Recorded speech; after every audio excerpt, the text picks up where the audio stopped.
Buenos días a todos. Ya son tardes, ¿verdad? Quiero invitarle, mi hermano, si es tan amable, a abrir su Biblia en Marcos, por favor, en el Evangelio según San Marcos.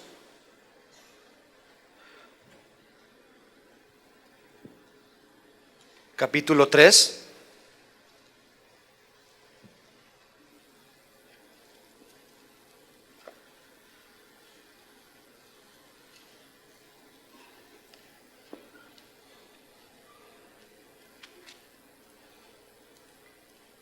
Vamos a leer, por favor, el versículo 13.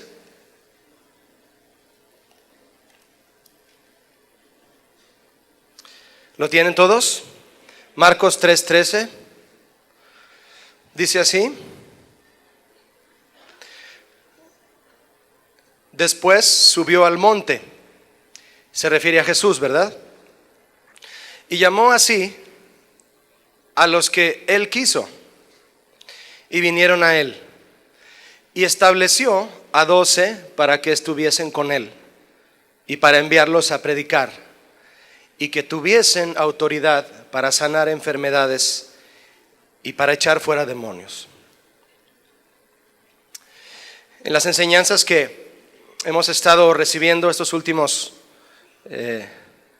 semanas, Dios a todos nos ha confrontado y nos ha dicho cuáles son sus demandas para poder ser discípulos de Jesús, como la Biblia lo establece, ¿no es así? Hemos sido confrontados por la palabra de Dios para ser realmente discípulos de Jesús y saber lo que Él pide de nosotros, saber lo que nos pide a los que buscamos y deseamos ser verdaderos discípulos, verdaderos cristianos. Y bueno, yo quiero compartir con usted en esta mañana, un tema que se llama el reto de ser discípulo. Así lo he titulado, para continuar con esta línea de la palabra de Dios que tenemos con respecto al tema de verdaderos discípulos. Aquellos que tienen aquí en la iglesia poco tiempo viniendo y sienten el deseo de saber más en cuanto a los temas que hablan de lo que Dios demanda de nosotros para ser verdaderos cristianos, si tienes el deseo, te animo a que lo atiendas. La única manera en que podemos ser documentados de la palabra de Dios para ser verdaderos cristianos y verdaderos discípulos es solamente teniendo comunión con Dios, pero estudiando la Biblia también de manera sistemática. Cuando estudiamos un tema de aquí y luego otro de acá, nos enriquece, pero hay un enriquecimiento muy valioso cuando estudiamos la palabra de Dios de manera sistemática. Tomando un tema en especial nos hace crecer de manera muy, muy especial. Y bueno, vale la pena que te documentes y te pongas al corriente de los temas al respecto de lo que es ser un verdadero cristiano, un verdadero discípulo. Si alguien te ha comentado que hay otra forma de adquirir o saber y conocer las demandas de Dios para que seas un verdadero cristiano, que no sea tener comunión con Dios y estudiar la Biblia, pues entonces te están indicando unas fuentes equivocadas. Pero yo no sé si fuera de la comunión con Dios y estudiando la Biblia haya otra fuente para saber lo que Dios quiere de nosotros. Yo creo que no. Así lo explica la Biblia. El reto de ser discípulo, mis hermanos. El reto de ser discípulos. Muchos de los que estamos aquí tenemos este reto y sabemos que el reto de ser discípulos de Cristo constituye un privilegio. ¿Cuántos toman el reto de ser discípulos de Cristo como un privilegio también? Miren, para aquellos que aman hacer la voluntad de Dios, el cristianismo no es una carga, no es una obligación, es un privilegio. ¿Cuántos están aquí y saben que es un privilegio? No es por el lugar, no es por las cosas materiales, es por el llamamiento que tenemos de Dios, por la invitación. ¿Somos privilegiados, sí o no? Sí lo somos, por haber sido invitados a tomar un reto tan valioso. el de ser cristianos. Ese es el reto. Yo voy a estar leyendo con usted este versículo de Marcos, pero si es tan amable de poner un apartado ahí e ir conmigo por favor a Hechos, mi hermano, por favor, Hechos 11:26.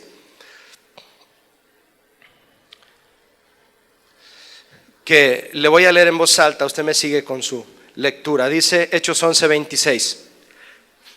Y se congregaron allí todo un año con la iglesia. Está hablando de la trayectoria que tuvo la iglesia primitiva después de haber ascendido Jesús a los cielos. Está hablando de la trayectoria que tenían en aquella área compartiendo el evangelio, y se establecieron en un lugar.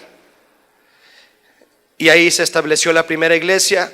Y dice nuevamente, Hechos 11:26, y se congregaron allí todo un año con la iglesia y enseñaron a mucha gente, y a los discípulos se les llamó ¿cómo? Cristianos, por primera vez en Antioquía. Note usted cómo este versículo encierra las dos palabras claves de las que vamos a hablar: discípulo y cristiano. ¿Qué tienen en común la palabra discípulo y la palabra cristiano en este verso? ¿Qué tienen en común? La palabra discípulo, como usted ya lo sabe, significa alumno, significa aprendiz. Eso significa. Tenemos un maestro, somos los alumnos, ¿verdad? Y hemos decidido aprender del maestro. La palabra cristiano significa en lo que es el griego original, se escribe igual pero con J al principio, cristianos. Significa seguidor de Cristo, pero el significado literal de la palabra cristianos nos voltea la tortilla de lo que a veces pensamos que es, porque la palabra cristianos a veces se queda en nosotros como el nombre de una religión, y no es eso, porque la palabra cristiano de manera literal significa un Cristo pequeño. ¿Se acuerda de eso? Cristo pequeño. Y estamos leyendo en Hechos que en Antioquía a los discípulos, a los alumnos de Jesús, a los que seguían a Jesús tratando de ser como Él, los llamaron por primera vez ¿cómo? Cristianos en Antioquía. Los llamaron Cristos pequeños. ¿Cuál es la conexión entre estas dos palabras entonces? Discípulo y cristiano. Es muy sencilla. Tanto el discípulo de Cristo como el cristiano buscan ser como es Cristo. ¿Estoy bien? ¿Sí o no? ¿Todos buscamos eso? Si dices que eres discípulo de Cristo y tu enfoque no es ser como Cristo, entonces no eres discípulo de Cristo en realidad. El enfoque es ser como Cristo. Entonces, somos discípulos para llegar a ser como Cristo, su personalidad. Fíjese qué palabras dijo Jesús al respecto. Jesús dijo, el discípulo no es superior a su maestro, mas todo el que fuere perfeccionado, es decir, completado en su obra de Dios en nosotros, será como su maestro. Fíjese qué palabras tan como todas las que Jesús habló. Esto está en Lucas 6:40. El discípulo no es superior a su maestro, pero todo el que fuere perfeccionado, es decir, el que entra al proceso y se deja completar y perfeccionar, será como su maestro. ¿Nota usted cómo el propósito es ser como Jesús? Pero hay un detalle aquí, mis hermanos, de lo que sucedió en Antioquía al decirles cristianos. En la palabra cristianos hay un detalle, ya que cristianos es un apodo, es un sobrenombre.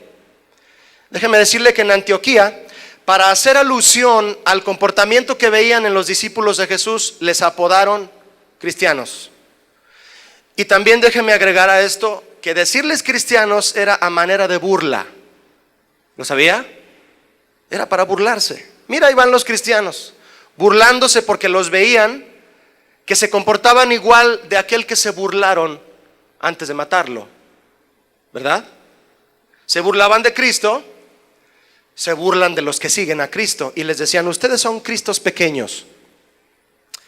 Y no solo de los 12, sino de todos los discípulos, porque la palabra discípulos cuando aparece en la Biblia no se refiere siempre a los 12, se refiere a los que seguían a Jesús fuera del grupo de los 12 discípulos.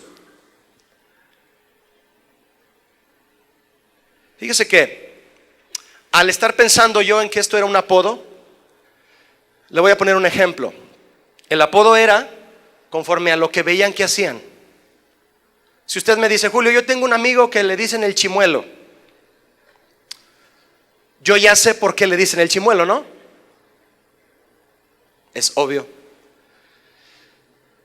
Imagina que tú quisieras que te pusieran un apodo por lo que tú haces. ¿Cómo te pondrían? Piensa en algo. ¿Te pondrían el chambeador? Porque eres muy trabajador. Te vamos a apodar así. Ahora imagínate que por cómo te comportas te digan, eres un pequeño Cristo. ¿Seremos dignos de ese apodo o no?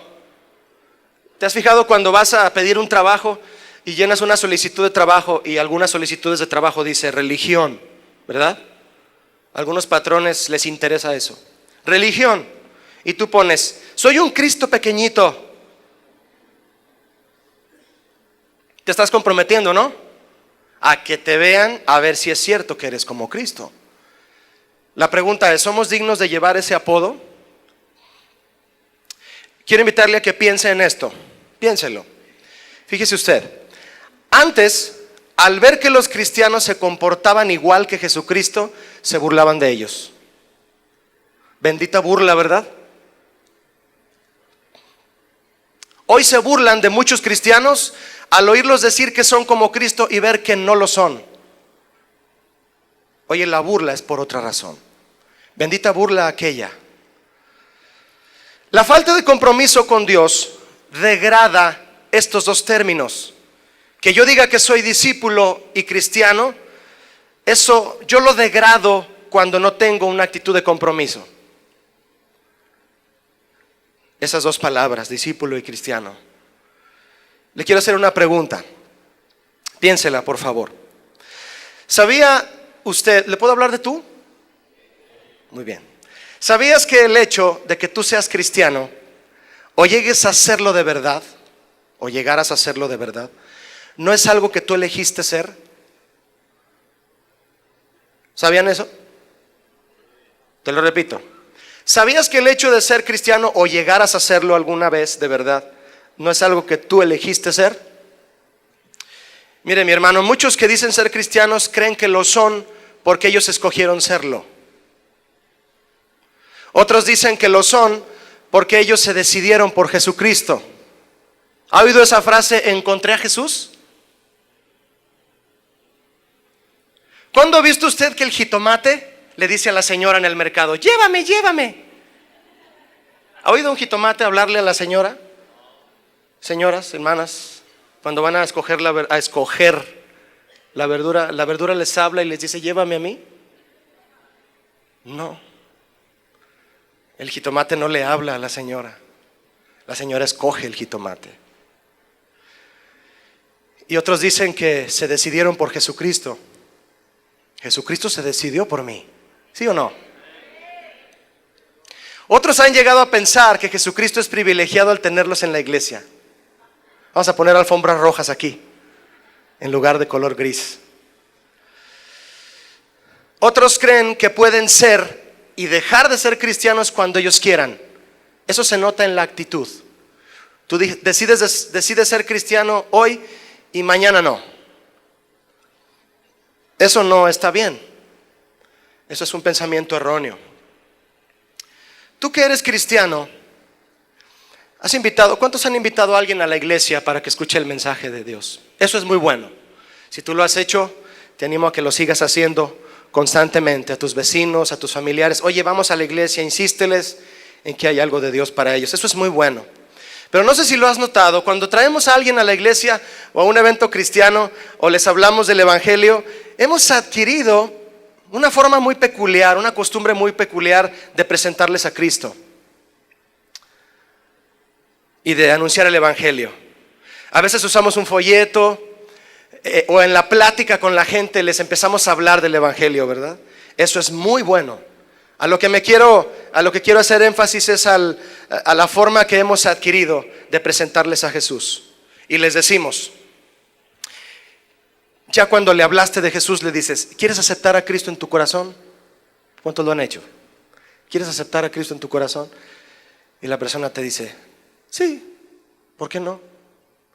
Algunos lo hacen hasta diciendo, pues dile que sí, no pasa nada, ¿verdad? Vas a evangelizar al centro o a algún lugar y la gente que tú le dices, ¿quieres aceptar a Cristo en tu corazón? Y ellos te dicen, pues sí, ¿verdad? Como por no hacerte sentir mal, ¿verdad? Dile que sí. Oye, ¿le digo que sí? Sí, ¿qué tiene, no? Parece como si les estuviéramos vendiendo algo, ¿se fija? Ándele, lléveselo. Al preguntarles eso, los hacemos creer que a Jesús le urge que alguien lo acepte, ¿verdad? ¿A Jesús le urge que alguien lo acepte? A la gente le urge aceptar a Jesús y tomarlo como lo que Él es. Eso ha provocado que el evangelio de Jesús parezca como si se ofreciera a la gente un producto barato, en oferta. Algo que está en oferta, aproveche. Fíjese, hablando de esto, voy a poner un ejemplo. Hoy en día las tiendas, usted puede ir a una tienda donde hay de todo, y con tal de que tú les compres un producto, si se te hace caro para pagarlo todo, pues entonces te lo llevas y lo pagas en facilísimas mensualidades, ¿verdad? El vendedor no va a permitir por nada que te vayas sin el producto. Lléveselo, luego me lo paga. Hoy hay cristianos así. Quieren aceptar a Jesús, pero como si fuera un producto para comprar. O sea, aceptan comprar a Jesús, pero como el precio es dar la vida entera a Jesús, se les hace caro. Y lo que hacen es pagar el precio en abonos. Dile al que está a tu lado, no seas abonero con Dios.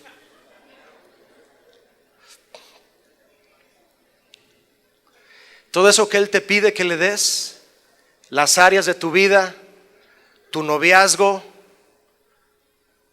tu comportamiento, tu carácter, eso que necesitas entregarle para que Él lo moldee como Él quiera, no se lo des en abonos. A Dios hay que darle nuestra vida como Él nos la dio, entera. Amén. No estoy hablando de que la salvación se debe pagar, no me refiero a eso, usted me entiende, ¿verdad? Me refiero a la demanda que Dios nos hace para ser verdaderos cristianos. Entregar nuestra vida sin reservas, como lo cantábamos hace un momento. No le pagues a Dios en abonos.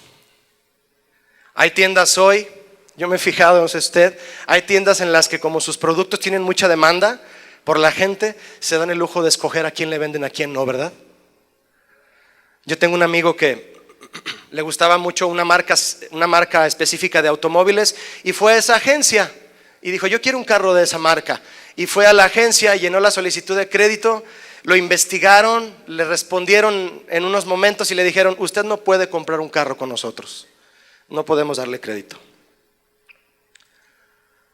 Y él dijo, bueno, pues ni hablar. Y se fue a otra agencia. Resulta que fue a otra agencia de otros carros pues, que también eran buenos. Y en ese momento que llenó la solicitud y lo investigaron y todo en el buró de crédito, le dijeron, usted se puede llevar en este momento el carro que usted quiera, sin un 5 de enganche. Así le dijeron. ¿Tú crees que Jesús puede escoger a quien Él quiera para que sea su discípulo? ¿Sí o no? Sí, no somos nosotros. No somos nosotros, mi hermano. Porque cuando creemos que nosotros somos los que escogemos a Dios, no lo tomamos como un reto, el cristianismo. Lo tomamos como un hobby. ¿Se fija usted lo que acabamos de leer en Marcos 3? Ahí donde está su Biblia en Marcos 3:13, ¿qué dice? Y llamó así a los que ¿qué? Diga conmigo, a los que Él quiso. A los que Él quiso. ¿Cuántos están aquí porque Dios quiso? Así es, y así será siempre. Y vinieron a Él. Por eso dice vinieron a Él después, porque Él quiso. No venimos a Él y luego nos dijo, bueno pues vente. Él quiso y vinimos a Él. Imagina que de hoy en adelante cambiamos la forma, por entender esto, Imagina que de hoy en adelante cambiamos la forma en que le presentamos a Jesucristo a la gente. Y en lugar de decirles que si quieren aceptar a Cristo, en su corazón les decimos así. ¿Cuántos tienen un amigo que se llama Panchito? Todos, ¿verdad? Todos tenemos un amigo que se llama Pancho. Bien buena onda, Pancho. Y tú le compartes a un Panchito que no es cristiano y le dices: Pancho, ¿cómo ves lo que te he platicado? De que Cristo murió en la cruz por ti, y si tú entregas tu vida a Él, Él te da por gracia su salvación. Y Él va a decir: sí, me llama la atención. Pues vamos a hacer una oración, Panchito. Cierra tus ojos. Y tú no los cierras ahorita tú. Cierra los ojos él y tú los cierras y empiezas a orar así, fíjate. Señor, en este momento te ruego que me digas si aceptas a Panchito en tu reino. Porque él sí te quiere aceptar a ti y desea ser cristiano. ¿Qué dices, Señor? ¿Lo aceptas? ¿Qué cara pondría Panchito? Ay, ¿tan difícil es? Imagínate la cara de preocupación que pondría.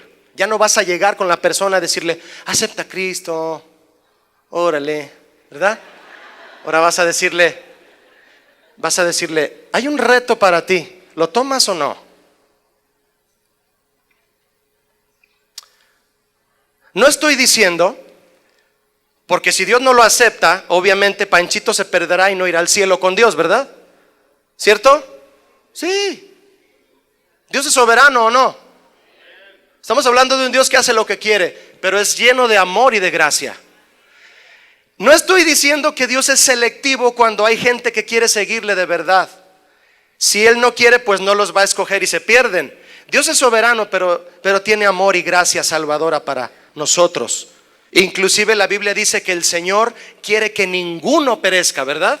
Y que todos procedan al arrepentimiento. Ahí está el amor de Dios. Pero Él escoge. También dice el Salmo 51 que Dios no desprecia un corazón contrito y humillado, pero de verdad. Lo que trato de decirle, mi hermano, es que el compromiso de ser cristianos se ha rebajado tanto hoy que parece que Dios es el que nos ruega a nosotros que seamos cristianos, que Él es el que nos necesita a nosotros primero. Sí nos necesita de alguna manera, lo voy a explicar ahorita, pero primero en el orden de Dios, ¿quién necesita a quién primero? Nosotros a Él. Por eso luego viene el orgullo, porque piensas que Dios es el que te necesita a ti. No es así, mi hermano, tú le necesitas a Él. Y entonces viene la humildad. ¿Venimos a la iglesia porque necesitamos a Dios? Sí, antes que pensar que porque Él nos necesita a nosotros. Pero hay algo importante. Dios sí te necesita y te quiere usar. Solo que cuando pensamos que podemos ser cristianos cuando queremos, entonces no nos va a necesitar. Dime, ¿para qué le sirve a un patrón de una empresa, un trabajador que acuerdan al principio: ¿cuánto quieres ganar? Tanto, te pago eso que tú pides. Ok, vas a tener este horario y esta jornada de trabajo. ¿Para qué le sirve a ese patrón un trabajador que llega tarde, que no cumple su jornada, que no tiene compromiso con la empresa? ¿Qué le va a decir el patrón? Te di chance un tiempo, te esperé, te tuve paciencia, pero ya no puedo más. La Biblia dice que ese tiempo se va a terminar. ¿Es para asustarnos? No, es para gozarnos y aprovechar, ¿verdad? Y rendirnos ante el Dios que nos ama. Por mucho tiempo este ha sido un engaño sutil de Satanás sobre muchos, para que vivan un cristianismo como ellos quieren y no como Dios quiere. Yo te invito a que dejes de acomodar el cristianismo a tu manera de pensar. Hay un libro que lo explica claramente. Se llama la Biblia.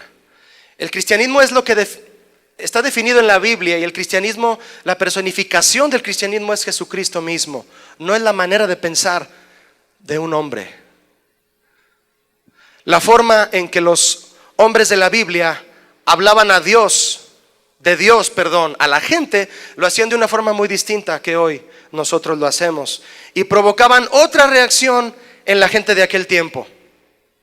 Te voy a explicar más o menos lo que es provocar una verdadera reacción, por la convicción con la que tú hablas de Cristo, demostrando ser un verdadero discípulo. Por ejemplo, si yo llego aquí con mi hermana que está aquí y yo vendo recetarios, haz de cuenta que este es un recetario y yo le digo: mi hermana, traigo recetarios muy bonitos, le vendo uno. ¿No le gustaría comprarme uno? Cómpremelo. Ándele. Ya está queriendo. ¿Qué tal si yo llego mejor así? No, porque si llego así, de vendedor no me vas a contratar, pero jamás, ¿verdad? ¿Qué tal si yo llego? Buenas tardes, mi hermana, ¿cómo está? ¿Bien? Bueno, señora, porque estoy en la calle cambaseando, ¿verdad? ¿Cómo está? ¿Bien? Qué bueno. ¿Sabía usted, señora, que el 50% de las mujeres en México no saben cocinar?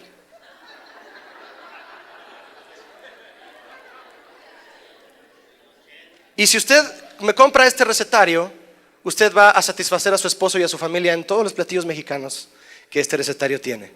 No, hombre, va a pedir prestado para comprármelo. ¿Sí o no? La convencí.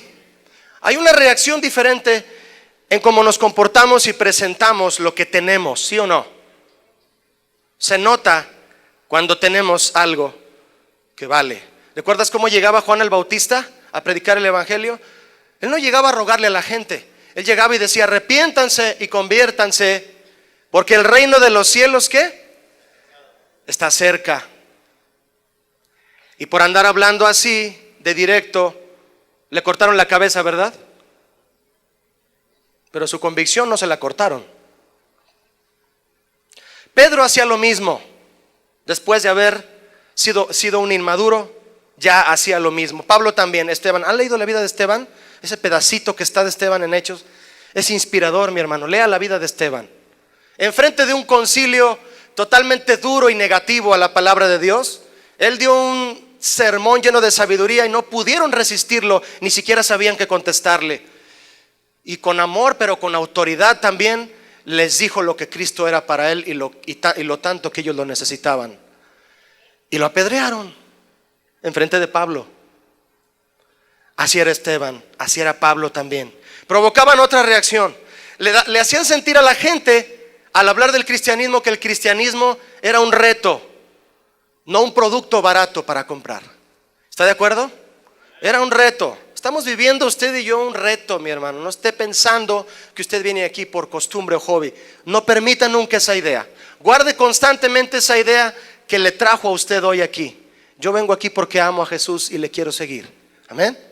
Estos hombres provocaban esa reacción y le hacían entender a la gente que ser cristiano y ser discípulo de Jesús es el reto más grande, ¿sí o no?, que alguien puede tomar.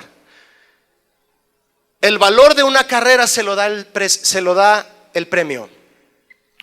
Si tú vas a un maratón aquí en Zapopan, te inscribes a un maratón aquí, de esos de las instituciones que hay aquí en Guadalajara, en el estado, te dicen: va a haber un maratón, si ganas ese maratón, el primer premio son 5,000 pesos. Te llama la atención y como corres en las mañanas, te quieres ganar los 5,000 pesos. Dependiendo del tamaño del premio, es el tamaño del reto. Dígame usted, ¿hay un premio más grande que la vida eterna? No. Por eso es que el premio que usted y yo vamos a recibir inmerecidamente hace que el reto del cristianismo sea el más grande. Amén.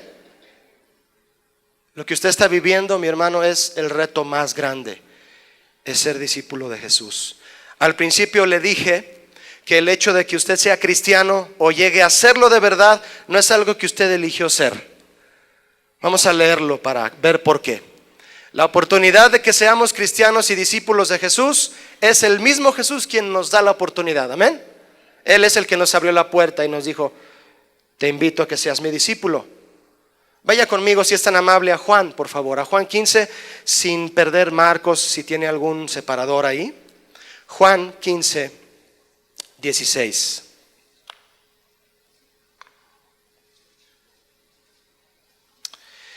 Unos momentos muy especiales que tomó Jesús con sus discípulos y les dijo: no me elegisteis vosotros a mí. ¿Ya lo leyó? Eso hay que subrayarlo, ¿verdad?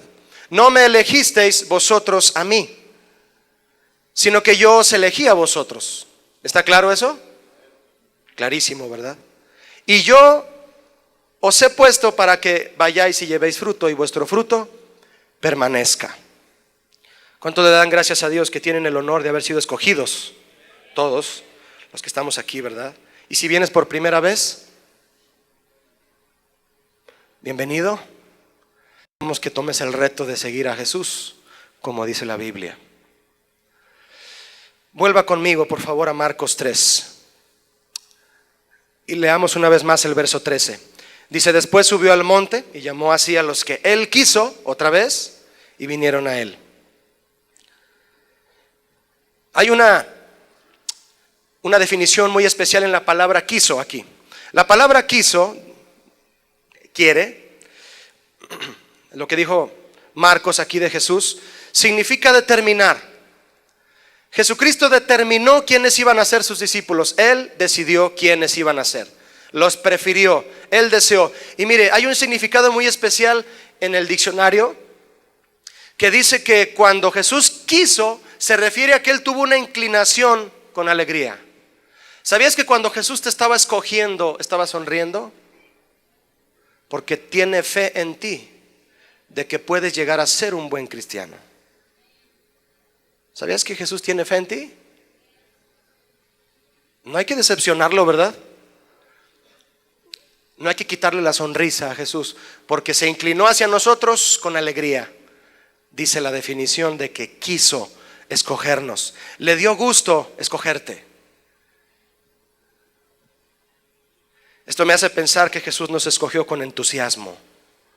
Él cree en nosotros, cree que podemos llegar a ser un verdadero discípulo y un buen cristiano. Hay que mantener a Jesús con la sonrisa, ¿verdad? La palabra estableció, porque dice estableció a los 12, ahí en Marcos 13, lo tiene en su Biblia. Dice una palabra más adelante. Dice que llamó a los que él quiso, y luego dice el verso 14, y estableció a 12. La palabra establecer también tiene una aplicación muy amplia. Significa poner, pero significa redimir. Mire lo que significa establecer, significa redimir. Cristo redimió a 12 para servirle a Él y estar con Él. Redimir, sacar, pagando por un precio por aquellos que Él quería que estuvieran con Él. ¿De dónde sacó a Mateo? ¿Quién lo sabe? Lo sacó de hacer tranzas, ¿sí o no? Ahí, con el dinero, en los impuestos. ¿De dónde sacó a Pedro? De las barcas, ahí en donde estaban las redes, oliendo a pescado. Le dijo, te voy a hacer pescador de hombres, Pedro. Y se lo trajo. Así sacó a todos, porque los redimió, los estableció para que estuvieran con Él. Eso significa establecer. La continuación de nuestro pasaje, mi hermano, que vamos a continuar leyendo para examinar un poco más, nos habla de 3 razones que encierran la visión que Jesús tenía en su mente y en su corazón, por la cual había escogido a sus discípulos. Vea conmigo, si es tan amable, ahí en su Biblia, la primera razón por la cual Jesús los escogió. ¿Cuál es la primera razón? Me lo puede decir en voz alta. El verso 14 dice, lo estableció a 12 ¿para qué? Que estuviesen con Él. Número 1, para que estuviesen con Él. Imagine qué porcentaje de su tiempo Jesús invertía en pasar con sus discípulos. Usted puede leer un sinfín de experiencias con los discípulos y ver que Él tenía tiempo con ellos. Imagine todas las heridas, todo el pasado que traía cada uno, todas las cosas con las que le salían por un desorden del pasado, y Jesús pasaba tiempo con ellos para perfeccionarlos. Pero eran sus discípulos. Eran los 12 que revolucionaron el mundo. No eran perfectos, pero estaban con Jesús. Fíjese lo que le dije. No eran perfectos, pero estaban con Jesús. Si no tenemos comunión con Dios, si no estamos en comunión con Jesús, no tenemos nada bueno que ofrecerle a la gente. ¿Está de acuerdo conmigo? Si no tienes comunión con Dios, no tienes nada bueno que ofrecerle a la gente. Nuestro tiempo de oración debe ser más un tiempo de relación que de petición. ¿Cuántos de ustedes saben que Dios también tiene una lista así de larga de cosas que quiere pedirte a ti? Porque nosotros somos los que llevamos una lista así de grande de las cosas que vamos a pedirle a Dios, ¿verdad? quiero esto, Señor, y quiero, Señor, y quiero esto. Ay, se me olvidó anotar esto, Señor, te lo pido también. Y Dios ahí arriba, oye, hijo, te quiero pedir algo. Espérame, Señor, espérame, aguántame. Te quiero pedir esto y esto. Acuérdate de la casa que quiero, Señor. Acuérdate del carro también, porque ya no tengo carro. El que tengo es 2006, ya no me sirve para nada. Acuérdate, Señor, quiero esto y esto y esto. Hijo, yo te quiero pedir unas cosas. Señor, pero ¿por qué no me dejas hablar? ¿Verdad? ¿Por qué me interrumpes? Si yo tengo cosas que pedirte, Señor. Él tiene una lista de cosas que pedirnos. Aquí está la lista. Y son puras cosas celestiales, espirituales, de valor no terrenal. Nuestro tiempo de oración debe ser más de relación que de petición. Si dijo Jesucristo, antes de que le pides, Él ya sabe lo que necesitas, ¿sí o no? ¿Usted cree que Dios no sabe que a mí me va a dar hambre como en una hora? Y a usted también. ¿Usted cree que Dios no sabe que usted va a querer ir a la carne en su jugo al rato o algo? Dios lo sabe y puso dinero en tu cartera, ¿no? Para ir a comer con tu familia. Dios lo sabe. Antes que le pedimos, dijo Jesús, antes. Entonces mejor hay que ver lo que Él nos pide, porque nosotros somos los que a veces no sabemos lo que Él quiere. Él sí sabe lo que yo quiero. El que no sabe lo que Dios quiere soy yo a veces. Debo de preguntarle. Y ese tiempo lo invertía Jesús con sus discípulos. Dígame conmigo, ¿para qué los escogió? Número 1, para estar con Él. Para estar con Él. Si los discípulos de Jesús, los cristianos, nosotros no entendemos que lo primero es estar con Jesús, no podremos cumplir los demás propósitos. ¿Está de acuerdo? No podremos cumplir los demás propósitos. Si tú tienes un manual para echar a andar una máquina, tu carro simplemente, tú llegas, abres tu carro, te subes y le pisas al acelerador ya para irte, ¿verdad? ¿Sí o no? No, tienes que arrancarlo, ¿no? Si no arrancas el carro, por más que le pises al acelerador, no va a avanzar. Si no estamos con Jesús, los demás propósitos que Él quiere no se cumplen, no llegan. El primero es estar con Él. Dice Juan 15, versículo 15. Ya no os llamaré siervos, porque el siervo no sabe lo que hace su Señor. Pero os he llamado, diga conmigo, amigos. Eso dijo Jesús. Porque todas las cosas que oí de mi Padre os las he dado a conocer. ¿Cuántos son amigos de Jesús aquí? Yo quiero ser amigo de Jesús por la relación que tengo con Él. No solo por decir que soy su amigo, ¿verdad? Como lo fue Abraham. La Biblia dice que Abraham se constituyó amigo de Dios. Fíjese usted que la Biblia, cuando habla del amor, explica las 3 facetas del amor, las expresiones del amor. Habla la faceta del amor de Dios, ágape, que es el amor que da todo sin pedir nada a cambio, el amor que demostró Cristo en la cruz para salvación de nosotros. El que habla 1 Corintios 13, el que Pablo entendió y maduró en él. Pero también hay un amor que es el de la amistad entre amigos, es el amor fileos, el que se logra a través de una relación de cuates, ¿no? Muchos no lo entienden, algunos sí me entienden de lo que hablo, yo sé que otros no. Se les hace raro decir que yo puedo ser amigo de Jesús. Pues sí se puede. Esta palabra amigos en Juan 15:15 es la palabra filos, no es la palabra ágape, es la palabra filos. Lo que me está diciendo a mí, que Jesús se refiere a una amistad que Él forjaba con sus discípulos de amigos. Porque también Jesús era hombre, ¿cuántos lo sabían? Él era hombre. Él está a la diestra del Padre, gobernando, sentado con una autoridad, la más grande de todas, con una corona así de grande que le queda bien puesta. Pero también en sus manos tiene unas marcas, ¿sí o no? De que dio su vida por sus amigos. Se puede llevar una relación con Jesús al nivel de amistad. Ese es el tipo de relación que Jesús quería con sus discípulos. Por eso los llamó, ¿para qué, mi hermano? Estar con Él. Diga conmigo, estar con Él. Estar con Él. Si tú ejerces intimidad con Jesús, sabrás que no hay situación, por más pesada que sea, que Él no haya experimentado. Dime una cosa que te haya frustrado en el pasado, una sola. ¿Rechazo? ¿Violación? dolor físico, golpes, traición, maltrato psicológico. ¿Sufrió eso Jesús o no? Eso y más, ¿no? Qué bueno es tener un amigo que sufrió más que yo, platicar con él. Y él es el maestro. ¿No es así?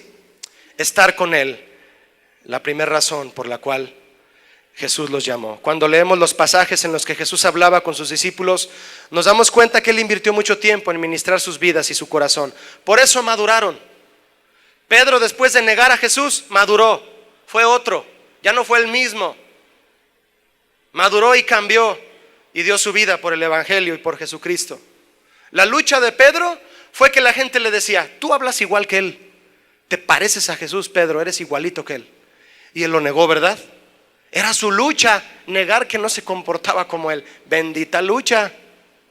Porque hoy la lucha es que no nos decidimos. Muchos no se deciden a decir: yo voy a hacer las cosas bien, como dice la Biblia, y ser un cristiano verdadero. Esa es la lucha hoy, que no queremos ser. Y la lucha de Pedro era que sí era, y quería negarlo, pero maduró. ¿Y sabe por qué maduró? Porque a donde quiera que Jesús iba, se lo llevaba. ¿A dónde fue? ¿A quién se llevó Jesús cuando fue al monte de la transfiguración? A Pedro. Vente, Pedro, vamos, ven conmigo, voy a hacer acá un asunto. Voy a sanar a una persona. ¿A quién se llevó? A Pedro. Vente, Pedro, métete conmigo. Fue al Getsemaní. ¿Quién estaba ahí? Pedro. Ahí está en la película de la Pasión, se ve que es el que le corta la oreja, ¿verdad? Como dice la Biblia. ¿A quién se llevaba? A Pedro, a Pedro. Estar con él lo hizo madurar. Número 2, mi hermano, sea tan amable de leer conmigo el verso 14 de Marcos 3, la parte final del verso. Y estableció a 12 para que estuviesen con él. ¿Y para qué? Enviarlos a predicar. Enviarlos a predicar significa los envió a la gente. Lo primero que desaparece en nosotros, mi hermano, cuando estamos con Jesús es el egoísmo. ¿Me escuchó? El egoísmo, pensar en uno mismo.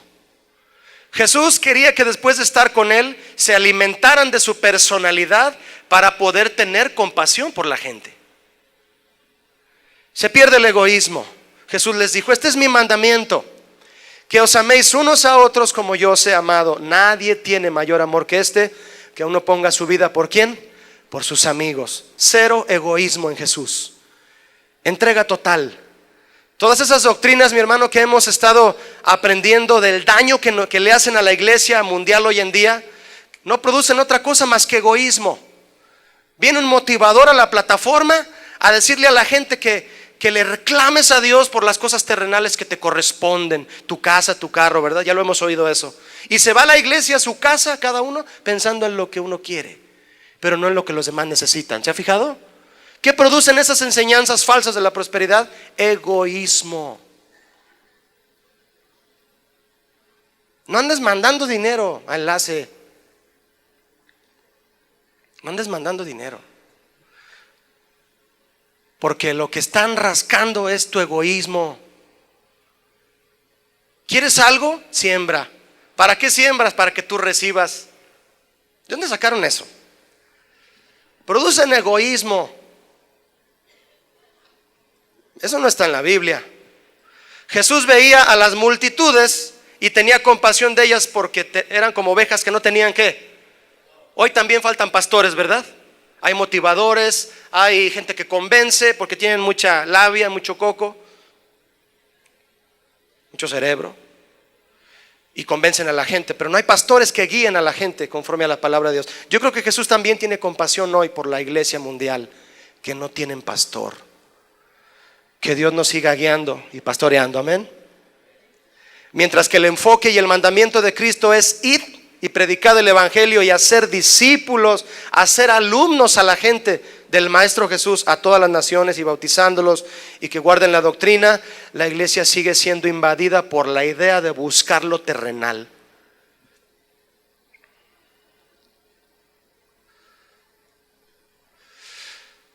Nuestra compasión por la gente debe ser la misma que Jesús siente, igual, por su espíritu, por su alma, por su salvación. Amén. ¿Nota usted lo que produce Jesús en nosotros cuando estamos con Él? Compasión por la gente, por los que no tienen a Dios. Y tú tienes que ir oye, te invito, tráelo a una reunión de trae a esa mujer a una reunión de mujeres, a esos desayunos evangelísticos. Dios hace maravillas a través de ti, quiere usarte. Número 3 y última, mis hermanos. ¿Qué dice el verso de Marcos 3:15? ¿Lo tiene? Y que tuviesen, ¿qué? Diga conmigo fuerte, por favor. Autoridad. Autoridad para sanar enfermos y echar fuera demonios. ¿Has notado que la Biblia siempre tiene un orden preciso para enseñarnos las cosas de Dios? Un orden preciso. Primero fue ¿qué? Estar con Jesús, y luego sentir compasión por la gente, y luego entonces viene ¿qué? Autoridad. Muchos lo toman al revés, lo quieren hacer al revés. El diablo todo lo hace al revés, y esa gente, como es guiada por ellos, es guiada por él, quieren empezar desde abajo. Primero buscan la autoridad, ¿sí o no? Hay gente que luego, yo quiero estar allá arriba, y cuando obtienen la autoridad, que no sé de dónde la sacaron, porque Dios no se las va a dar, ya no se interesan por la gente, mucho menos estar y tener una comunión con Dios. ¿Me expliqué?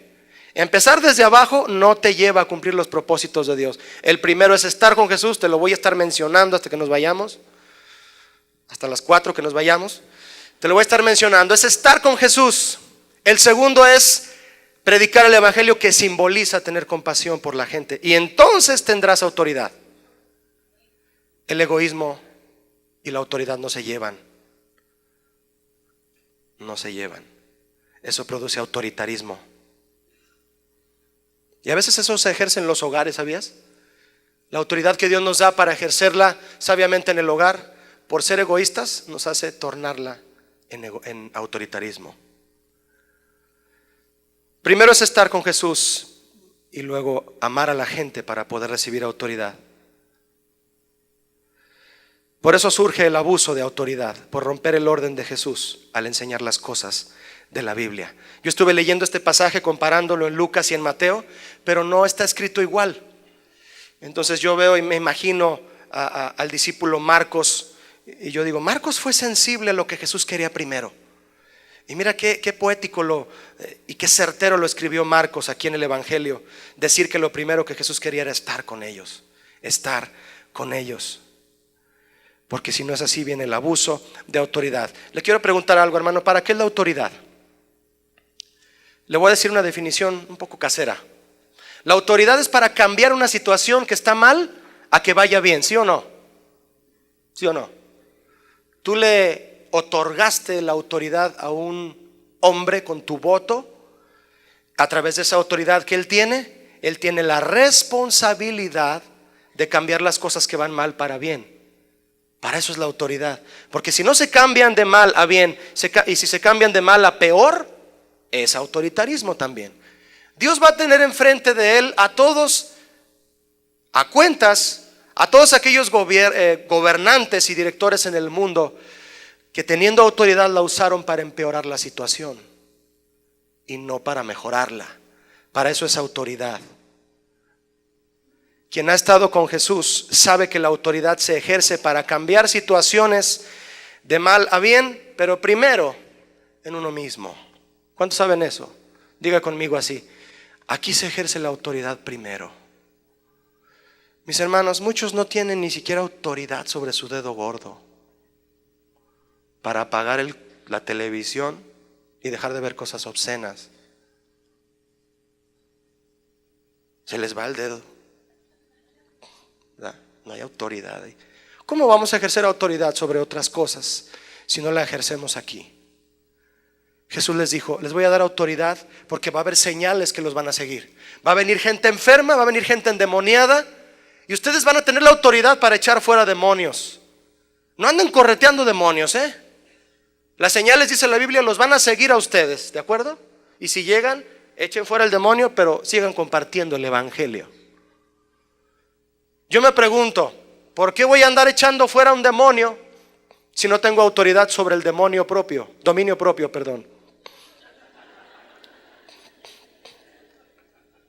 No, quedó bien, ¿no?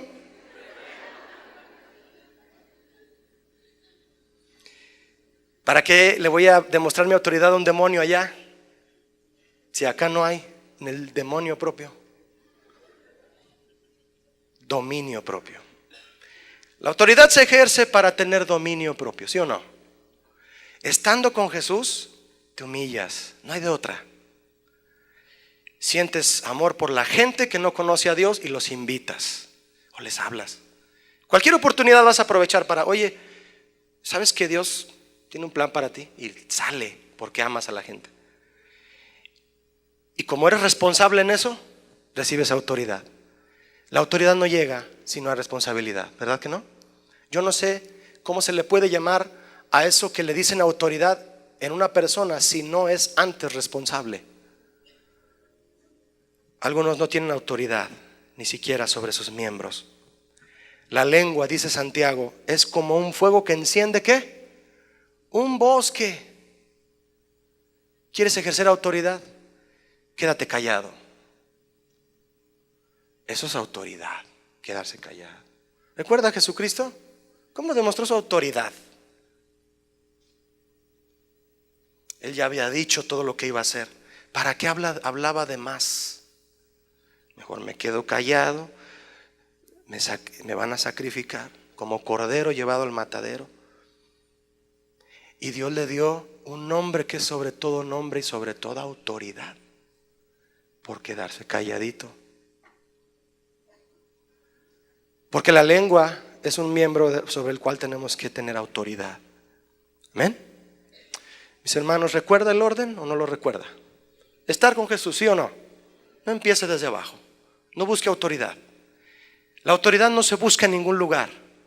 Esa la da Jesús. ¿Amén? Solo Él la tiene. Solo Él la imparte a los que son responsables. El reto más grande es ser escogido por Jesús para ser su discípulo. ¿Cuántos lo han tomado ya? Ahora que compartas el evangelio a alguien, vas a ir con convicción, sabiendo que Dios es soberano y tienes una invitación. A una boda, una pareja de novios que se van a casar, no pueden invitar a todo el mundo, ¿verdad? Y se ponen los dos de acuerdo y, oye, ¿cuántos invitamos? Pues es que tenemos capacidad económica para hacer 100 invitaciones. Pues a esos hay que invitar. Pero se va a quedar afuera esta persona que, pues, y duele a veces, ¿verdad? Y no eres invitado. ¿Cuántos traen invitación? ¿No?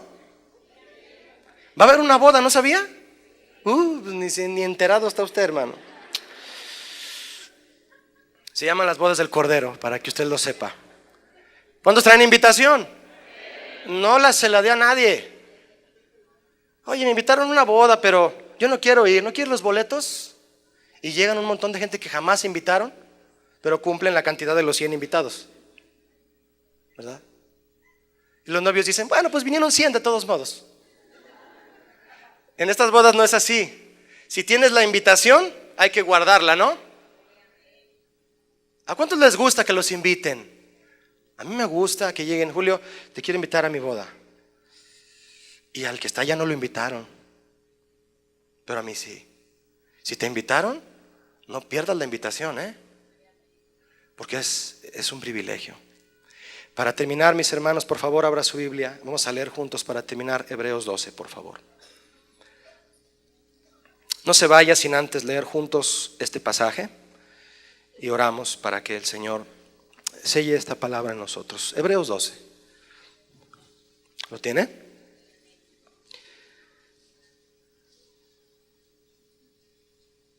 Dice, por tanto, nosotros también, teniendo en derredor nuestro tan grande nube de testigos, despojémonos de todo peso y del pecado que nos asedia. Eso de despojémonos de todo peso es decídete ya. Y corramos con paciencia la carrera que tenemos por delante. El reto de llegar a la meta, ¿verdad? Número 2.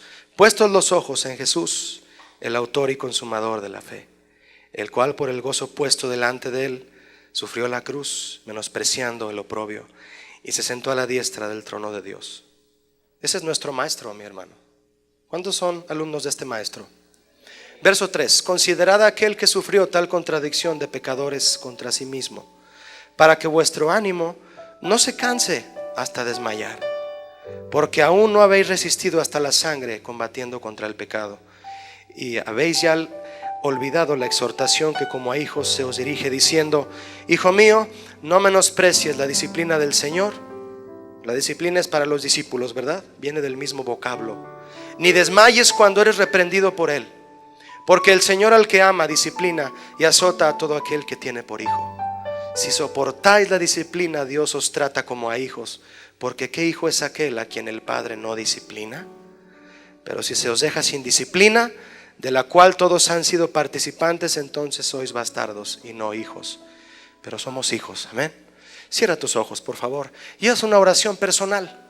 Hemos hablado de que tú has sido escogido para estar con Jesús, amén. Dile: Señor Jesús, dile conmigo: Señor Jesús, gracias por haberme llamado, gracias por haberme dado la invitación. Es el privilegio más grande que tengo en mi vida, ser cristiano.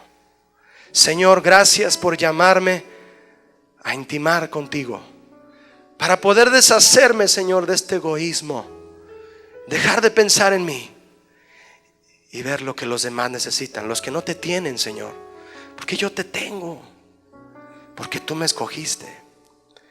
Y al tener compasión por la gente, Señor, no importa si no me das autoridad, pero sé que la puedo recibir.